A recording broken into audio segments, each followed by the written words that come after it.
ካነቀ እየታከነ እየሄደ በመልክ እየተጠበሰ ስንጠይቃቸው እኛን አናውቅም አላወቅንም በምን ጉዳይ እንደሄደ እያሉ እኮ መልስ እየሰጡ ለህዝባቸው አጥጋቢ መልስ እንዳይሰጡ ሙሉ መብታቸው ተሰርዞባቸው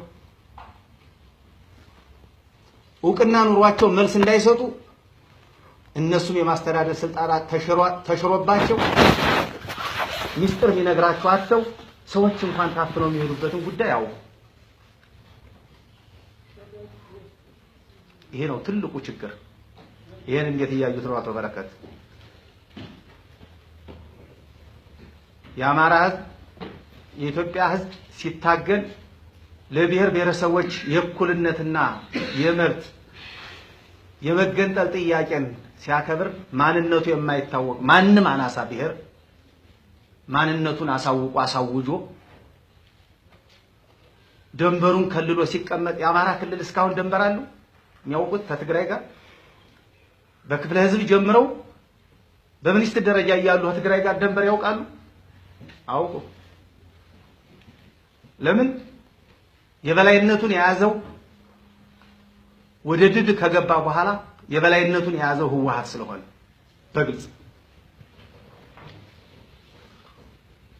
እንደማንኛውም ብሔር ብሔረሰብ የአማራ ህዝብ ደንበር ይከለልልን ማንነታችን ይረጋገጥልን በቀኝ ግዛት አንገዛም ብሎ የአማራ ህዝብ ስለጠየቀ የትግራይ ህዝብ የጠየቀው የአማራ ህዝብ ሳይሆን የደርግ ርዝራዥና የሀባ ቅሬቶች ናቸው ብለው ሰላማዊ ሰልፍ ሲያሰልፉ የወሰዳችሁት እርምጃ አለ? የወሰዳችሁት እርምጃ የለም። ማንንም ሳይጠይቁ ማንነት የጠየቀው የደርግ ርዝራዥና የሀባ ቅሬቶች ናቸው ብለው ሰላማዊ ሰልፍ አሳውጀው ደጋ ላይ ያለው ደጋ አድዋና ሽሬ ያለውን ህዝብ በመኪና ጭነው ማይካድራና አድረመጥ ላይ ሲያሳውጁ ትክክል አይደለም የታገልነው ለዚህ ነው ብላችኋል? አልተባለ። አወጁ፣ መፈከራቸውን አሰሙ። የወልቃይት ጠገዴ ህዝብ ምን ጊዜም ከባህሪም ጎን ነኝ፣ የታገለልኝ ድርጅት አለ፣ ማንነቴን አረጋግጣለሁ፣ የምጠይቀው ደግሞ በነገሌ ነው ብሎ ኮሚቴዎችን መርጦ ወደ አዲስ አበባ ቢሰድ አዲስ አበባ ላይ ሲታገቱ አታውቁም? የት ነው ያላችሁ? አዲስ አበባ ላይ እኮ ታግተዋል። እነዚህ ኮሚቴዎች ተገደው አሸራ እንዲሰጡ እኮ ተደርገዋል።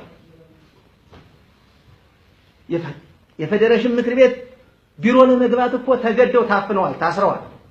መብት አትጠይቁም፣ አማራ መብት የለህም፣ የማንነት ጥያቄ ሊረጋገጥልህ አይችልም፣ አትገባም ተብሎ እኮ ታፍነዋል አዲስ አበባ። ህገ መንግስታችን በጸደቀው በረቀቀው ባለበት አዲስ አበባ ላይ ታግተዋል እነዚህ ሰዎች። የጎንደሩ ብርቅ አይደለም። የተሰጠ መልስ የለም። ያን መነሻ በማድረግ በከፍተኛ ደረጃ የወልቃይት ህዝብ ራሴን ማስተዳደር እችላለሁ ትግራይ አታስተዳድረኝም ብሎ ካስወገደው እኮ 2 ወር ይሆነዋል። ተኩስ እዛ ላይ አልከፈተም። ተኩስ እዛ ላይ ቢከፍት ምን ሊገጥም ምን ሊቀርብ እንደሚችል ያውቁታል። ስለዚህ ስትራቴጂያችን ጎንደር ላይ ያውም ልጆች በሚፈተኑት የ12ኛ ፈተና በሚፈተኑት ቀን ጎንደር ላይ ነው የትርምስ ቀጠና ማድረግ ያለብን ብለው የፌዴሬሽን ምክር ቤት እውቅና የሰጣቸውን ደብዳቤ የሰጣቸውን ኮሚቴዎች ሊያፍኑ መጡ። እናንተ ስትመጡ ዝም ብላችሁ ተኛ ውስጥ ያለውን ልትሰሙ ሳይሆን ይህን ትዕዛዝ የሰጠ አካል እገሌ ያባበለው ነው ለፍርድ አቀርበናል ብላችሁ ትመጣላችሁ ነው ጠብቀን ነበር። እኛማ ችግሩ ከተፈጠረ ቀን አንስተን እየለፈለፍን ነው ያለን። ግን አሁንም የውስጣችሁን ንገሩን። ሊፈታ ይችላል ላይፈታ ይችላል፣ ግን ስሜታችን እናውጣው። ጦር አዘመቱ። ጦር ከሚያዘምቱ የክልሉ መንግስት ይህን ህዝብ ሊመራ የተቀመጠው መዋቅር እኮ አለው። በመዋቅሩ ቢነገረው ይሁላ ውጊያ ይከፈታል፣ ይሁላ ችግር ይፈጠራል። ደርግስ ለዚች ሀገር ህፃን ላቀፈ ሴት ይዞ ከቤት ለተቀመጠ ደርግ እንዲህ አይነት ቦምብ እንዲህ አይነት አብሪጅ እንዲህ አይነት ብሬን ጥሎ ያውቃል? በህይወታችሁ ስታልፉ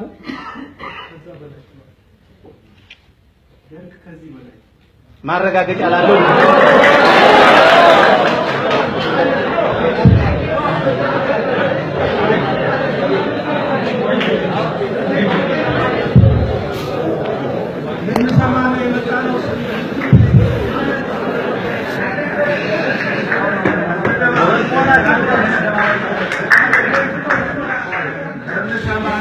የመጣ ነው ስንል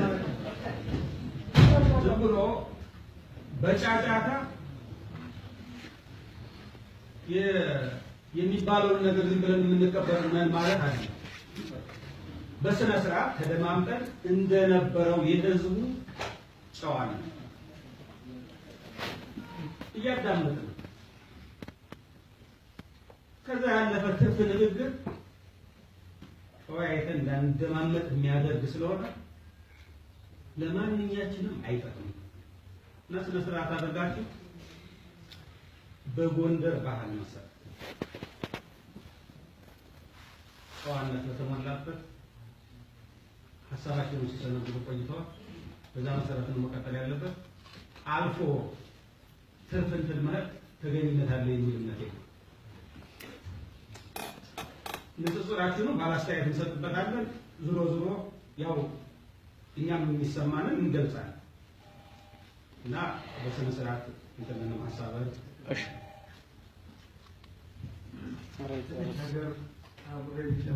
ቢጨርስ ደስ ይለኛል። እሺ ሁላችንም ስንናገር በጋራ የምናውቃቸው ሁኔታዎች እያስቀመጡ መሆን አለበት። ሁላችንም የምናውቀው ደግ ከዚህ ከተማ ምን እንደሰራ ይታወቃል። ምን እንደሰራ ለዚህ ለጎንደር ህዝብ አስተዋሽ የሚፈልግ አይመስለኝም። ምን ያህል ግፍ እንደተፈጸመ አልተፈጸመም ብለህ ስትናገር እሱ እንድታስተዋሽ ማድረግ ብዬ ነው። አቃቢ መግባቴ ይቅርታ ጠይቃለሁ። ግን ሁላችን የምናውቃቸውን ነገሮች ሳንዘነጋ በውይይታችን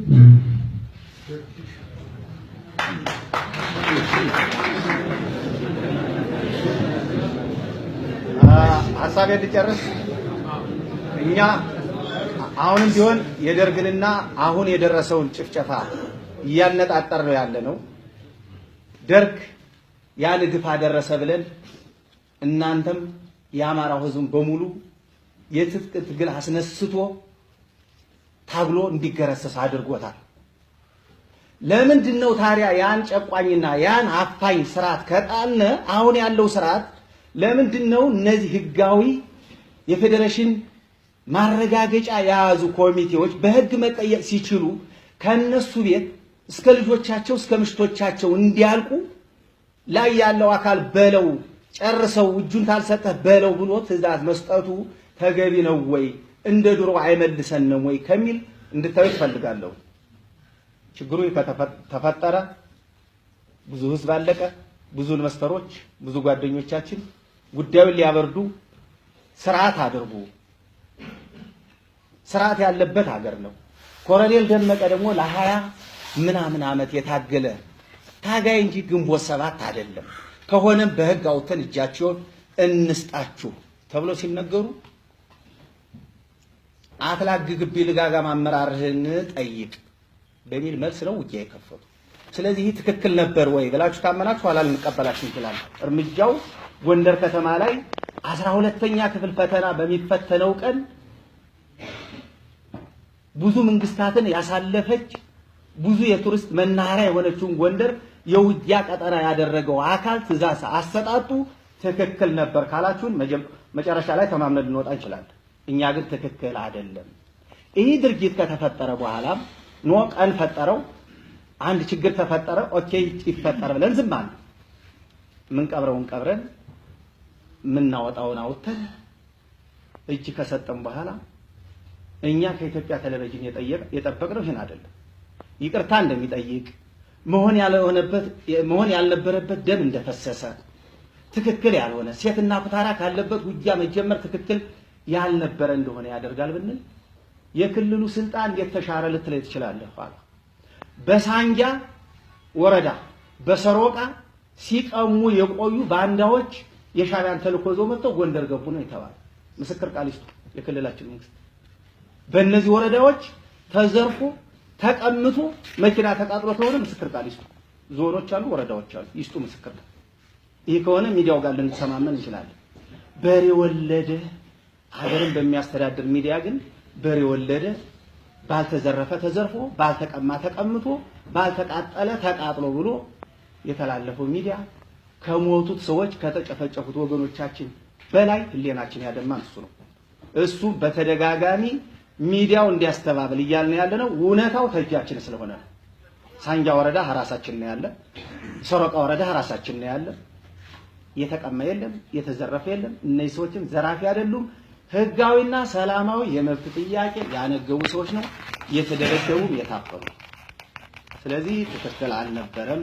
አሁንም የህዝቡ ጥያቄ ምንድነው? ወደ መጨረሻ ለመምጣት ታፍነው የሄዱት ሙሉ ለሙሉ ኢንቨስተሮች የህዝብ ጥያቄ ያዙ ናቸው። ያለ ቅድመ ሁኔታ ይለቀቁ፣ ወደ ክልላችን ይግቡ። ችግር ካለባቸው የክልላችን መንግስት ፍርድ ቤት አለው፣ አቃቢ ህግ አለው፣ ፖሊስ አለው። ፌዴራል ካልደረሰ የነሱ ጉዳይ አይታይ የሚባል ከሆነ ትክክል አይደለም። አሁንም ሰላማችን ለማረጋጋት አደጋ ይሆናል ብዬ ገምታለሁ። ስለዚህ በየጊዜው ከሁለት ዓመት በፊት እና ኃይሌ ማሙ እና ዋጁ አቡሃ የሚባል እየተለቀሙ ይሄዱ የጠገዴ ኮሚቴ ለምን ሆነ ያልነቃውን ህዝብ ታስገነዝባለህ የተባሉ ናቸው። ግንቦት ሰባት የለም አማራ ክልል ላይ፣ ቅንጅት የለም አማራ ክልል ላይ። ክልላችን የሚፈልገው ተወዳዳሪ ክልል በልማት በሰላም ተወዳዳሪና ተወዳጅ የቱሪስት መስህብ እንድትሆን የሚፈልግ እንጂ አንድም ቅንጅት አንድም ግንቦት ሰባት የለም። የአማራ ህዝብ ግን አሁን ባለው ሚዲያ በአንድ ቡድን የሚመራ ሚዲያ የአማራን ህዝብ ሁሉን ግንቦት ሰባት እያለው ነው ያለው። ይሄ ትክክል አይደለም፣ ይስተካከል። ሁለተኛ ከቦርደር ጋር ተያይዞም ከሱዳን ጋር ተያይዞ ለኢትዮጵያ ህዝብ የሚነገረው ሌላ ነው፣ ሱዳን በእኛ ላይ እየፈጠረው ያለ ሌላ ነው። እናንተም በሚዲያ በተደጋጋሚ የምታስተባብሉት መሬት እንዳልተሰጠ ደንበራችን ደንበር እንደሆነ ነው እያደረጋችሁ ያለ።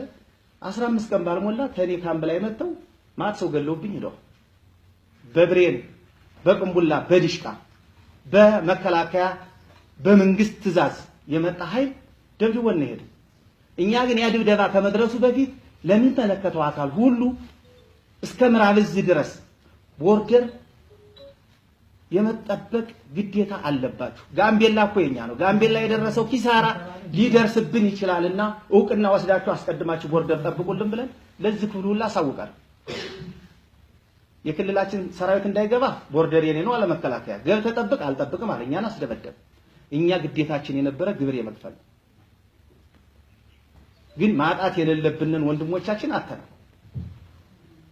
የሀገር መከላከያ ቦርደር መጠበቅ ሲችል ሲያነጥፈው የዋለ እዚህ ግን ንጹህ አርሶ አደሮችና ኢንቨስተሮችን 300 እና 400 ሰራተኛ ተርሻቸው ያለው ይህም ቢሆን አብሮ መስተካከል አለበት። አገር ነው ካለ አስጠብቁት፣ ቦርደሩ ይከበር። እኛ ግብር የመክፈል ግዴታ ነው ያለብን። አገር አይደለም ካላችሁ ደግሞ በግልጽ ህዝቡ እንደ አሁኑ ሚዲያ ሳንጭበረበር ሰተናል ብላችሁ አስረክቡት። ጉድ አንድ ሰሞን ነው ሬሬ ብለን ከቻለን እንሞክራለን፣ ካልቻለ ደግሞ እናስረክባለን።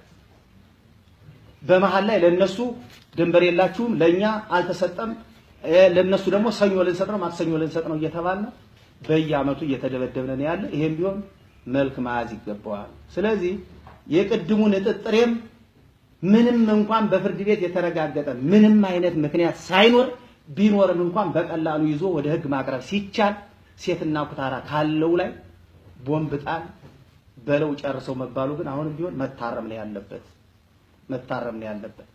አሁንም ቢሆን ይሄን ውጊያ ካካሄዱ በኋላ አላፈሩም። በሶስተኛው ቀን አደረመጥ ላይ ሰላማዊ ሰልፍ ነው የተደረገ። እንቀጥላለን። አሁንም የደርግ ርዝራዥና የሀፓ ተራፊዎች ናቸው እንጨርሳቸዋለን ነው እየተባለ ያለ። ይህንስ እንዴት እያያችሁ? ስለዚህ ህዝቡ ከባዴን ጎን ነው ያለ። ባዴን ደግሞ አለው እያለ ሊያስጨርሰን፣ ሊያስጨፈጭፈን፣ ሊያሳፍነን አይገባም። ልትታገሉ ይገባችኋል። ያቃታችሁ ነገር ካለ ደግሞ ከህዝቡ ጋር ተወያይተን መፍታት ነው ያለብን ለማለት ነው። አመሰግናለሁ።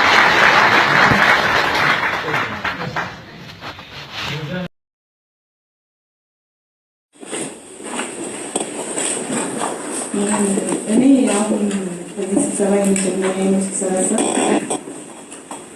አሁን ከተነሱ ነጥቦች ላይ እኔ መንግስት ሚዲያ ማዳመጥ ወድ ነበር በጣም የኛ የጎንደር ችግር ከተነሳ በኋላ ግን ሙሉ በሙሉ ሚዲያውን ማዳመጥ አልፈልግም። ምክንያቱም ጎንደር ላይ በተከሰተው ችግር የመጀመሪያው ቀን የተካሄደው ሰላማዊ ሰልፍ እውነት ዲሞክራሲ ያለ በዚች ሀገር የሚያሰኝ ነበር። ደስ ብሎን እኔ ባለመሄዴ በጣም የሚቆጨኝ እስካሁን ድረስ በሰላም ወጥቶ ህዝቡ ጥያቄውን አቅርቦ በሰላም የተመለሰ ህዝብ ነበር። በሁለተኛው ጊዜ በተካሄደ እንትን የኮሎኔሉ ሊወሰዱ ነው እንትን ሊል ነው በሚል ሰበብ በተነሳ ግጭት የብዙ ኢንቨስተሮች ቤት ተሰበረ። የብዙ ሚዲያው ግን ሽፋን ሲሰጥ አንደኛ ከኤርትራ የመጡ ግንቦት ሰባት ምናምን ብለው ሰጠ። ከዛ የአንድ ብሔርን ታርጌት ያደረገ ጉዳት እንደሆነ አስቀመጠ። ለምሳሌ በእኔ በመድኃኒዓለም አካባቢ በተካሄደው ችግር እኔ ባለሁበት ማለት ነው ከኛ ቤት ጀምሮ የ27 አማራ የ12 የትግራይ ቤት ላይ ተሰበረው። ግን ሚዲያው ሽፋን የሰጠው ማለት ነው የአንድ ብሔር ብቻ ጥቃት ብሎ ነው። ከዚህ ይጀምራል የኛ ችግር። በለውጥ ሰዓት ይሄ ነገር ይከሰታል። ደግፌው ባይሆን ማለት ነው። ነገር ግን ሚዲያው ሁሉ እያስተናገደን አይደለም። እነዚህ ችግሮች እናንተ ነጥታችሁ እየጠበቃችሁት አይደለም። የዛ ብሔር ተወላጆች አመራሮች የራሳቸውን የብሔር ሰዎች ጥቅም ለማስከበር ብዙ ነገር እየሰሩ ነው። ብዙ የኛ ግን በንቃት ይህን ጉዳይ እየተከታተልነው አይደለም። ይህ ጥያቄ የተነሳ በጣም ብዙ ጊዜ የወልቃይት ጉዳይ ጥያቄው ሰፊ ነው። በወቅቱ ባለመመለሳችን ምክንያት የተሰጠው መግለጫ ለኔ አልተመቸኝም። በወቅቱ ጉዳዩ ባለመመለሱ ምክንያት ይሄ ግጭት ተነሳ። እንደማን ሞቱ? የኛ ልጆች። ጀንፎ ያለው ብትር ባላገር ወደ ከተማ ይዞ የሚገባ አይፈቀድም። ዛሬ እኮ ወታደሩ ጀንፎ ያለ ብትር ነው ይዞ ነፍሳችን እስኪወጣ ድረስ ደንግጠን በመንገዱ ላይ እያስሸማቀቀን ያለ። መትረየስ ተደቅኖ ሆኖ በከተማ የሚዞረው መትረየስ ተደቅኖ ጦር ሜዳ ላይ ያለን ነው የሚመስለው። እና የሁሉ ችግር መብቱን ለጠየቀ ህዝብ ያን ከ100,000 ህዝብ በላይ ተሰልፎ እንኳን በሰላም ሲገባ ጥያቄውን ብቻ በአግባቡ አቅርቦ ነበር የተመለሰው። ያን ቢመለስ ኑሮ ለጥያቄው መልስ ቢያገኝ ኑሮ እኮ ቀጣይ ያለው ነገር አይመጣም ነበር ማለት። አሁንም እኮ በተከታታይ የሚነሳው ኮሎኔሉ ወደ ሌላ ሀገር ሊወሰድ ማን ተቀባይ? እናንተ ምን እየሰራችሁ ነው? እኔ አሁን ያላችሁት ነገር እንዳሄድ አድርገናል፣ እንዲህ አድርገናል፣ ጥሩ ነው፣ በቃ የሚደገፍ ነገር ነው። ሰላማዊ ሰልፉ ሲካሄድ ሰው በሰላም እንዲገባ ተደርጓል። ጥሩ ነው፣ ይሄ ነገር ሊደገፍ የሚገባው ግን በትኩረት እኛን የወከላችሁ ህዝቦች ስለሆናችሁ አመራሮች ስለሆናችሁ የኛ ጥያቄ ማሳየት ነው እንጂ ህዝቡ ያለበት መፈጸም ያለባችሁ እናንተ ናችሁ ብዬ ነው ማስፈጸም ያለባችሁ። አሁን እኔ እዚህ ላይ ራሳችሁ ታቀርባችሁ የጠቅላይ ሚኒስትሩ መግለጫ ያልሰማሁት እዚህ ላይ ስታቀርቡ እንደሰማሁት ግን የወልቃይትን ጉዳይ የትግራይ መንግስት ይመልሳል። አንድ ጎረቤት የኔን ቤት የወሰደ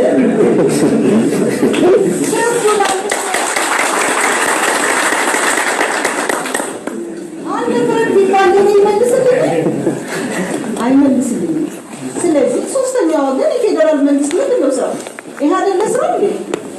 እነዚህ ሰዎች እኮ ለ20 ምናምን ዓመት ያህል የወልቃይት ጉዳይ በወልቃይት ይወሰን ቢባል እኮ ሰዎቻቸውን አምጠው ማስፈር ከጀመሩ 20 ምናምን ዓመታቸው ድምፅ ብቻ ነው ምናምን ቢባል የወልቃይት ህዝብማ ፈልሶ ያደለው አውሮፓ ሂዷል። ሌላው በዚህ በጎንደር ነው ያለው ወይም በአዲስ አበባ ወላጅ እህቶቹ ወንድሞቹ ወይም ልጆቹ እያገዙ ማን ነው ድምፅ ቢሰጥ? እኔ አሁንም ቢሆን ይሄ እንትን ወደዛ ይመለስ የሚለው ነገር ጥያቄውን እሱ ይፍታ። ከተሜ ቢያጠፋም ባላገር ይገረፍ ነው ምናምን የሚባል ተረት አለ። ያን ነው የሚመስለኝ እና ይሄ ነገር አሁንም ቢሆን እኛ ቀርበን ከነሱ ጋር ከማንም ጋር ልንከራከር አንችልም። እናንተን ግን ወክለን አስቀምጠናቸዋል። እስከ መስዋዕትነት መታገል አለባችሁ። ሞት እኮ አንድ ጊዜ ነው፣ መቼም ሺህ ጊዜ ሰው አይሞትም። እናንተም ቢሆን የምታደርጉት ትግል የምንሰማው ነገር ጥሩ ነገር ሆኖ ማለት ነው። ይበልጥ ግን ሺህ ጊዜ አትሞቱም። መታገል ያለባችሁ እናንተ ናችሁ። ህዝቡማ እየታገለ ነው፣ እየወደቀ ነው፣ እየሞተ ነው። በባዶ እጁ የሚሄድን ወጣት እኮ በመትረየስ እየተገደለ ነው። ይሄ ሁሉ ባለበት መጽሐፍ ላይ ካርታ እስኪወጣ ድረስ እናንተ ምን ነበራችሁ? እስኪቀመጥ ድረስ እናንተ የት ነበራችሁ? አሁን ነው እንዴ? አሁን ዳሽን ላይ ቁመን ስናይ ዳሽን የትግራይ ሆና ተገኘች በጂፒኤስ እያለ ወንድሜ ሲገልጽ እኔ በጣም ያለ በጣም ለልጆቻችን ምን እያስተማርን እንደሆነ የትግራይ አመራሮችን አደንቃለሁ በጣም። ለምንድን ነው የማደንቃቸው? የራሳቸውን ዜጋ ለመጥቀም መሬት ቆፍረው ቢሆን ይገባሉ። ትክክል ናቸው፣ ለተቀመጡበት ማለት ነው። ለህዝባቸው ለወከላቸው ህዝብ የእኛን እኮ ጄኔሬተር ትናንት መጥለው ሲወስዱ የትግራይ ህዝብ ለማስጠቀም ነው። ላለበት ማስጠቀም ትክክል ነው። እኛ ምን አደረግን ብለን ግን ራሳችን መጠየቅ አለብን። ምንም አይደለም እኮ የበላይነቱን አማራ ባያግዘው እኮ ትግሬ 30 ምናምን ዓመት አይደል እዛ የተማገደ 100 ዓመት የሚዋጋት ነበር እንጂ ዝች አይገባም ነበር።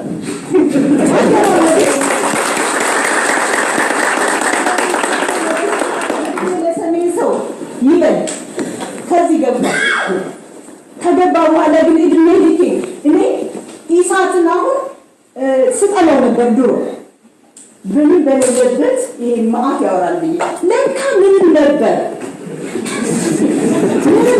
ምን ያገር ስላልተለካ ሰላም ይመስለኝ ነበር። ስለ ኦሮሞ ሰራራ ምንም ነበር ማለት ነው። የኛን ቋሚ ኢንፎርሜሽን የሚነግረን እኮ እሳት ነው። የእናንተማ ሚዲያው መቼ ሽፋን ሰጣችሁ ታውቃላችሁ? ሽፋን እኮ አይሰጥ። ይሄ ሁሉ ህዝብ እያለቀ፣ ይሄ ሁሉ ወጣት እያለቀ፣ ህዝብ እየተሰደደ እኔ ልንገራችሁ አንድ ኢንቨስተር እኔ ኢንቨስተር አይደለሁም፣ የኢንቨስተር ተወካይ ነው።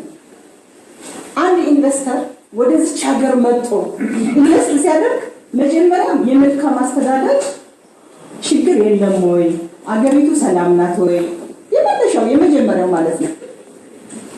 እኛ እኮ ስንደበደብ በአሁኑ ሰዓት ስለ ትግራይ ነው። እኔ ትግራይንስ የሰሩትን እንደውም ያከብራለሁ፣ ያለሙትን እንኳን አከብራለሁ። እዚች ሀገር ላይ ያለና ትግራይ ግን ማን ነው ስንት ነው ስንል እነማን እንደሆኑ ያናውቃቸዋል። ማንም ሰው እኮ ስለኛ ትክክል የቆረቆረው ሰው የለም። ማንም ሰው እኮ ጣሊያን አሁን እዚህ ቤት የምንቀመጥበት እኮ ጣሊያን ሰርቶ ጠላት ሰርቶ የሄደ ቤት ነው። ይኸው እንጠቀምበት። ትግራይም ቢሆን እዚህ ጋር ለማደስታ አንችለውም፣ ግን ገነፈለ፣ በዛ፣ የበታችነቱ በዛ፣ ስራ አጥነቱ በዛ፣ ጥያቄው መሳቃ። ከዛም አልፎ ማን ወሳጅ ማን ተቀባይ እንደሆነ ባልታወቀበት ጉዳይ ለሊት ከሰው ቤት መጥቶ ሰው ይዛለሁ ብሎ ተኩስ ተደርጎ የተያዘን ሰው ኧረ በእኔ ሀገር ነው የሚባል የሚል መንግስት ሲፈጠር ምን ይደረግ? እና እኔ አሁን የምናገረው ቆይቷል። ይሄ ችግር በጣም ስለተወጠረ ነው አሁን ሊፈነዳ የደረሰው። ግን ልጆቻችን አይ የጠቀመ ለኢህአዴግ እኮ አሁን ያ የተሳለው ግንቦት ሰባት ምናምን የሚባለው ቢኖር እኮ ይሄ ወጣት የለም ሄዶ ነበር። ግን የለም ዳሩ ወሬ ነው የምናወራው እንጂ እንዲህ ሲቸገር፣ እንዲህ ሲገደል፣ እንዲህ ሲገደል ለጥዬ ነው ባለመኖር እያለቀ እና እኔ እናንተ ሊቆረቆራችሁ ይገባል፣ ሊያንገበግባችሁ ይገባል። ማነው ወንድ ማነው ሴት? እነሱ ወንዱ ነው እኮ እናንተን እንደ ሴት አያችሁ። በእኛ ገባችሁ